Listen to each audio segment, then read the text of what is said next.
L'actualité à la une ce matin avec un week-end très politique. Alors que la DFRDA était à Djibo pour ses journées parlementaires, l'UPC s'est rendu au 9e arrondissement de Ouagadougou. Tous ont une idée en tête, gagner les élections simultanées de 2012. L'UEMOA a défini sa stratégie de tout numérique en 2015 à Ouagadougou. Les experts sont réunis depuis ce matin. Ils préparent la rencontre des ministres de la communication, des TIC et des télécommunications demain. Bonjour, bienvenue au 13h15 de la télévision du Burkina. C'est aujourd'hui que les conseillers du Conseil économique et social ont été installés par le président du Faso. En attendant de revenir sur l'événement en détail, suivez cet extrait de Blaise Compaoré qui s'est adressé aux nouveaux membres du CES. Ces propos sont recueillis par Boukari Ouedraogo. Le Conseil économique et social est une institution républicaine, un fervent idéal de consolidation du dialogue démocratique entre tous les acteurs et les décideurs de la nation. Il est chargé d'entretenir en permanence la concertation entre le gouvernement et les catégories socio-professionnelles aux fins d'anticiper la réponse de la population aux mesures économiques et sociales envisagées ou mises en vigueur. Monsieur le Président du Conseil économique et social, Mesdames, Messieurs les conseillers, en ce moment solennel de l'installation officielle de votre Assemblée, je vous adresse mes vives félicitations pour la confiance que les différentes catégories socio-professionnelles dont vous êtes les mandataires ont placée en vous pour mener des réflexions productives dans les domaines économiques, sociaux et culturels au profit de la nation. L'Alliance pour la démocratie et la Fédération Rassemblement démocratique africain fait son bilan avant élection. Le parti de l'éléphant était à Djibo dans le Sahel ce week-end pour ses journées parlementaires. Les députés ont fait le bilan de la législature 2007-2012 et défini des stratégies de mobilisation pour les élections simultanées du 2 décembre. Ibrahim Guigma.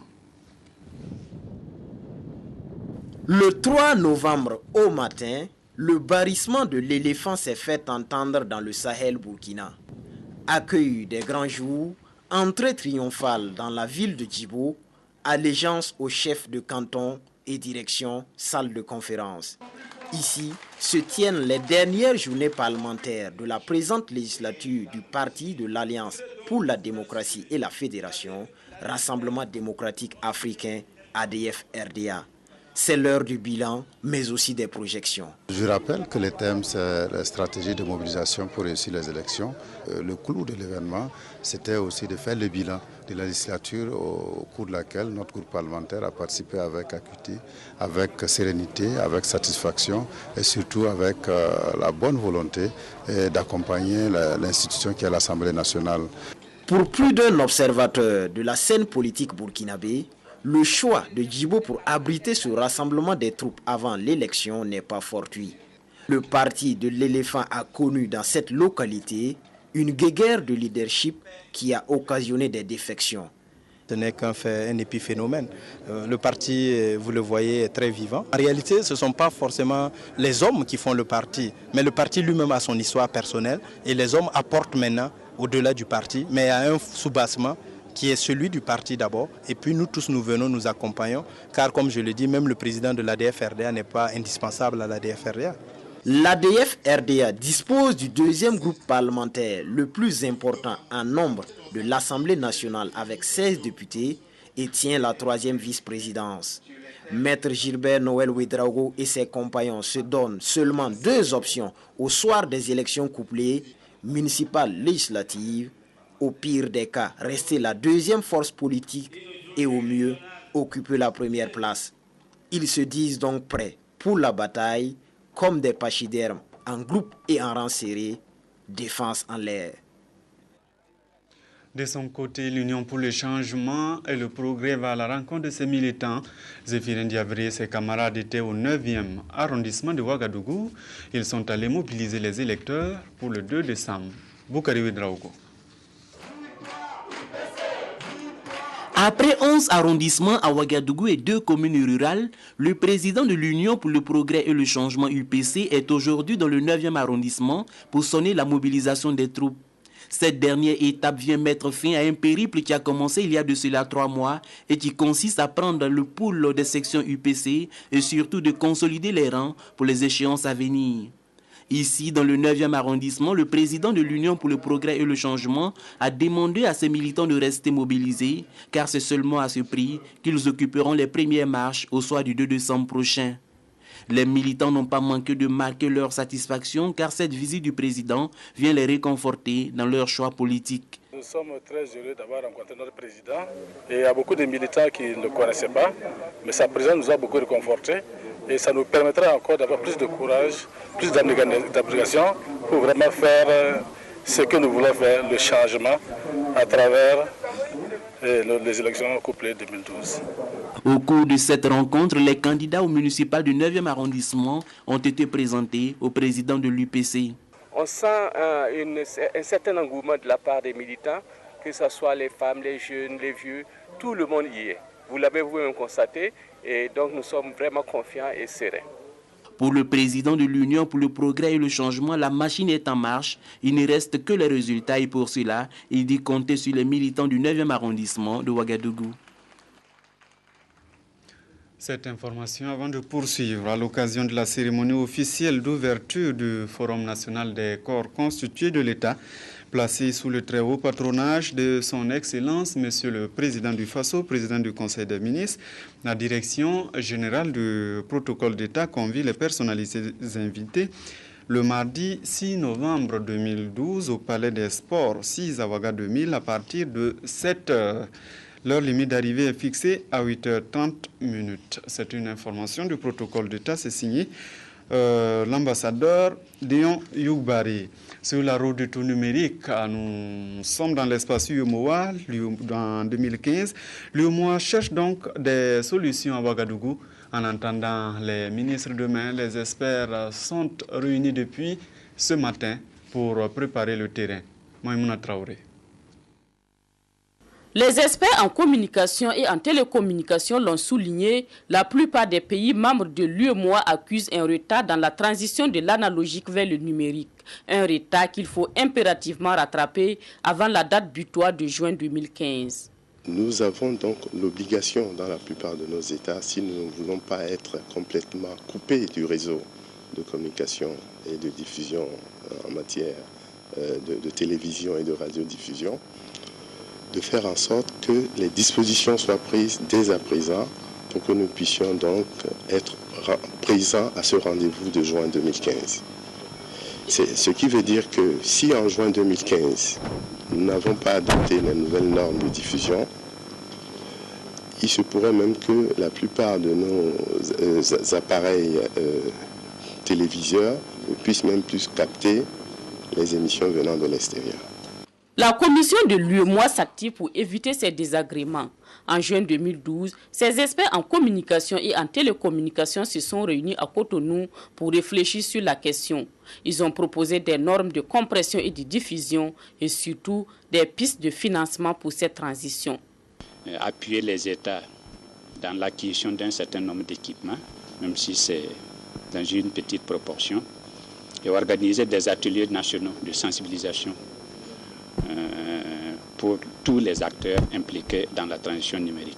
Il y a une piste que nous proposons qui concernera l'utilisation d'une partie du fonds de développement du service universel. Cette fois, ces experts se concertent pour parachever les travaux de la rencontre de Cotonou. Et c'est demain que les ministres en charge de la communication, des télécommunications et des technologies de l'information et de la communication se réuniront pour entériner leurs propositions, ce qui devrait accélérer la transition de l'analogique vers le numérique au sein de l'espace communautaire. En attendant ce lundi, la commune de Ouagadougou commence une semaine de prévention de l'insécurité. Déjà, l'observatoire qui recueille et traite les chiffres en matière d'accidents donne les résultats. Viviane Tiendreveugo. Il est difficile de circuler un jour à Ouagadougou sans voir ce genre de scène à tel point que ces accrochages ne suscitent pas d'émotion particulière chez les usagers de la route. Et selon l'Observatoire de sécurité de la commune de Ouagadougou, il y a eu 599 accidents dans la capitale burkinabé, rien que dans le deuxième trimestre de l'année 2012, lorsqu'on utilise plusieurs sources pour recueillir ces chiffres. Il y a des éléments qui sont chargés de recueillir tout ce qui est donné au niveau des structures telles que la police nationale et au niveau des sapeurs-pompiers. Et ces données sont traitées, analysées, et ça permet de pouvoir voir les cas d'accident dans la ville de Ouagadougou. L'Observatoire travaille également avec Yalagado, où il recueille des informations également qui sont traitées. Les rapports trimestriels de l'Observatoire constituent un outil d'aide à la décision. Dans la ville de Ouagadougou, il y a environ 100 carrefours accidentogènes. Et avant 2011, il y a certains carrefours qui étaient dépourvus du feu tricolore. Mais depuis que l'Observatoire est en train de mener ses études et produit des rapports qu'il met à la disposition des autorités, et des décisions ont été prises. Et vous constatez que dans certains carrefours, il y a des feux tricolores qui ont été installés et qui facilitent la circulation. Et selon le dernier rapport, c'est l'avenue des Tansoba qui est la voie la plus dangereuse à Ouagadougou. C'est l'avenue qui servait de contournement pour les gros porteurs aujourd'hui qui se trouve en plein centre-ville, sur lequel se côtoient les gros porteurs et toute autre catégorie d'usagers. En termes de dangerosité, l'avenue des Tansoba est suivie par l'avenue du Yatenga, l'avenue de la Liberté, l'ex-56 et l'avenue de la Dignité qui passent devant la maison des jeunes Jean-Pierre Gengani. Si dans les deux premiers cas, l'étroitesse de la voie et la coexistence poids lourds, 4 roues et 2 roues dans la circulation est cause de problèmes, dans les deux derniers cas, c'est l'état de ces routes large et nouvellement bitumé qui est source d'accidents. Et puisqu'on parle d'insécurité, voici un autre visage de l'insécurité qui tue en douce. L'insécurité alimentaire est combattue par le gouvernement à travers les cultures de contre-saison. Vendredi dernier, Laurent Sédogo a lancé la campagne sèche 2012-2013 à Gawa. Christophe Da. C'est parti pour la campagne agricole de saison sèche 2012-2013. Ce lancement symbolique, effectué par le ministre de l'Agriculture à l'issue des discours de la cérémonie, traduit la volonté des décideurs du Burkina à accroître les superficies aménagées irrigables qui sont passées de 32 000 hectares en 2000 à environ 65 000 en 2011. Alors qu'on était à la phase pilote, la campagne dernière a produit 35 000 tonnes de maïs. Une production additionnelle que l'État n'a cependant pas pu maîtriser. Une chose est de produire, une autre chose est de commercialiser. Les producteurs ont préféré commercialiser eux-mêmes. Ce n'est pas une très mauvaise chose. Nous allons prendre des dispositions afin de mieux affiner donc, le système de collecte du maïs produit à partir du Bondoufa. Cette année, nous avons prévu de produire près de 54 000 tonnes encore. Parce que nos greniers sont totalement vides, nous devons reconstituer tous nos stocks. Les stocks paysans, les stocks commerçants, le stock de sécurité au niveau national. Donc il y aura un très grand besoin d'acheter des céréales auprès des producteurs. C'est pourquoi nous allons relancer aussitôt la production de Bondoufa et nous avons déjà sécurisé des semences, des engrais et tout l'appui nécessaire pour permettre donc de continuer à produire. En dépit des nombreux succès et progrès enregistrés dans ce domaine, l'intensification des productions reste faible. Pour relever ce défi, le gouvernement entend cette saison mettre un accent particulier sur les nouvelles techniques et technologies innovantes d'irrigation, à l'instar de la brigade mobile d'irrigation et le système goutte à goutte présenté par les techniciens. C'est vrai que cette technologie semble a priori être un peu difficile pour la majeure partie des producteurs burkinabés. Mais nous avons donc prévu l'accompagnement qu'il faut pour justement encadrer ces futurs utilisateurs. Et je crois que si ça a pu faire ses preuves dans certains pays qui ont démarré également comme nous il y a une vingtaine, trentaine d'années, il n'y a pas de raison que nous, Burkinabés, ne soyons pas à la hauteur pour justement utiliser de façon rationnelle et de façon bénéfique cette technologie. À l'occasion de cette cérémonie rehaussée par le lancement de la 3e phase du projet d'aménagement des bas-fonds dans le sud-ouest de la Sicile PAPSO et de l'ouverture des journées promotionnelles des tubercules et racines, 5 motopompes, 5 charrues et 2 batteuses, ainsi que des intrants, ont été remis en guise de récompense aux meilleurs sites de production de riz du Papso et les meilleurs producteurs de Bondofa de la campagne dernière dans le sud-ouest. Les femmes de l'association Tegawende s'informent sur l'assurance volontaire. Les différents types, les avantages leur ont été présentés par des représentants de la Caisse nationale de sécurité sociale. Tanga Kafandou. Elles sont tisseuses et elles pensent déjà à leur vieux jour. Réunies au sein de l'association Tegawende, elles ont rencontré les représentants de la Caisse nationale de sécurité sociale pour discuter de la question de leur avenir dans ce métier. Nous avons initié cette rencontre pour que les unes et les autres, avec la Caisse, par la sensibilisation, qu'elles puissent s'engager et commencer à cotiser dès à présent pour qu'en temps de vieillesse, elles puissent vraiment s'en sortir. Et cette rencontre vise donc à sensibiliser sur l'importance de la souscription à l'assurance volontaire. C'est volontaire parce que tu décides de la somme que tu veux mettre de côté, soit par mois, ou bien par trimestre, ou bien par semestre. Et compte tenu, par exemple, du public cible. Parce que l'assurance volontaire s'adresse au monde agro-silvo-pastoral, aux acteurs des professions libérales et surtout au secteur informel. Les conditions pour pouvoir bénéficier de cette pension retraite, c'est qu'il faut avoir cotisé au moins pendant 15 ans. 15 ans de cotisation et avoir 56 ans pour pouvoir faire valoir ses droits à pension. Mais si tu atteins les 56 ans et que tu n'as pas encore accompli les 15 ans de cotisation, tu peux continuer pour pouvoir atteindre les 15 ans. En fait, les 15 ans, c'est le minimum qu'il faut cotiser pour pouvoir bénéficier de cette pension retraite. Donc, je précise que l'assurance volontaire, ça donne droit à la pension retraite uniquement. Au sortir de la rencontre, les femmes devraient être mieux outillées sur la question de l'assurance volontaire, un dispositif qui leur permettra de bénéficier de pensions de retraite similaires à celles des fonctionnaires. Parlons formation à présent avec l'Institut privé d'enseignement supérieur de Koudougou qui met ses premiers diplômés sur le marché de l'emploi. La première promotion a reçu son parchemin après 2 ans de formation. Yacouba Goro. Ce sont les premiers produits de l'Institut privé d'enseignement supérieur de Koudougou. Au nombre de 11, ils ont été formés pendant 2 ans, soit en finance, comptabilité, assurance, banque, secrétariat bilingue ou en gestion des ressources humaines. Au moment de recevoir leur diplôme de technicien supérieur et d'affronter le marché de l'emploi, les étudiants de l'IPSK se disent bien outillés et confiants. Nous sommes dans un monde d'excellence et avec les moyens que nous avons reçus, en témoigne donc la mention bien. Ce n'est pas destiné à n'importe qui aussi d'avoir la mention bien.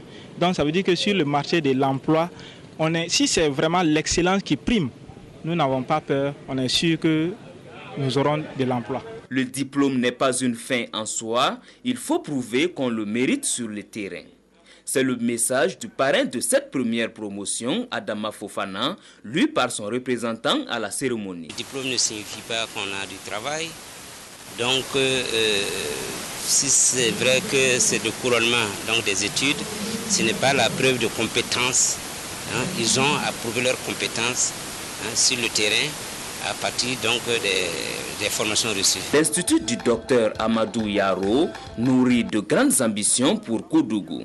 Il est question de renforcer les filières existantes et d'ouvrir d'autres pour la rentrée prochaine. Dans un proche avenir, nous comptons ouvrir une filière en logistique et présentement la formation se limite au DTS, le diplôme de technicien supérieur, mais nous comptons dès la rentrée 2012-2013 et ouvrir la licence professionnelle.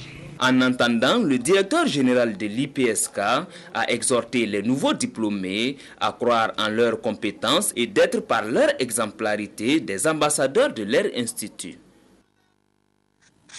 Le quartier Nyoxin ouvre ses portes aux visiteurs. C'est un secteur réputé dans la fabrication et la commercialisation d'objets d'art. L'association Sauvons Nyoxin est organisatrice de ces journées. Abdul Rasmane Zongo. Le métier du bronze et le cheval sont indissociables du quartier Nyoxin de Ouagadougou, traditionnellement réputé dans la fabrication d'objets d'art et le dressage des chevaux. De nos jours, cette réputation en mauvaise presse est en perte de vitesse, d'où cette journée portes ouvertes sur la revalorisation du bronze et du cheval. Nous devons les accompagner, et surtout pour cette initiative si noble qu'ils sont en train d'entreprendre, c'est-à-dire valoriser le métier de bronze, le métier de bronzier, et également valoriser le cheval, et partant de là, la culture burkinabé. Ici, le bronze est une question intergénérationnelle. On a hérité ça de nos grands-pères, quoi. Oui. Et ce qui nous concerne, Yoksen, c'est un quartier touristique, quoi. Donc, en tout cas, le travail là, ça nous aide à vivre. En marge de l'activité, il est aussi question de penser à un projet d'urbanisation de ce quartier situé dans une zone inondable. C'est ainsi qu'on nous a confié l'étude d'identification des potentialités culturelles et l'aménagement en vue de l'amélioration des conditions de vie des habitants. Visite de stands de fabrication, d'exposition d'objets d'art, musique, discours ont ponctué la cérémonie qui a connu une grande mobilisation et a été organisée par l'association Sauvons le quartier Nioksen.